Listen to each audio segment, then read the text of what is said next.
Welcome to the Rim Break Rodeo. We hope this video helps. In this video, I will explain how to use Apple Pay on your Apple Watch. First, let's get you set up. Open the Apple Watch app on your iPhone and navigate to the Wallet and Apple Pay section.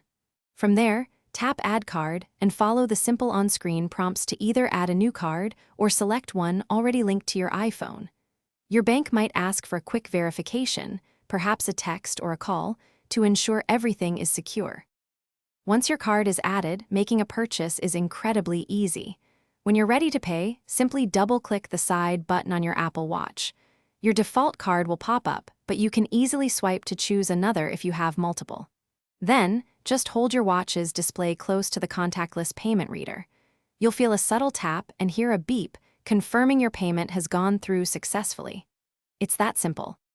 Security is a top priority with Apple Pay.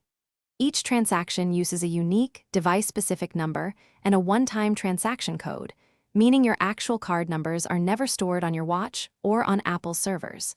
This also ensures that merchants never see your real card details. For an extra layer of protection, your Apple Watch requires a passcode to be set up, which you'll need to enter if you take your watch off, keeping your financial information safe. If you encounter any issues, here are a few helpful tips. First, always make sure your Apple Watch is running the latest software.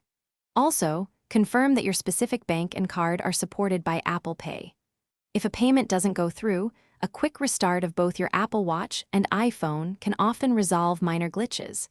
Remember to keep your watch sufficiently charged and have your iPhone close by during the initial setup process for a smooth experience. Thanks for watching. Consider subscribing if we helped you.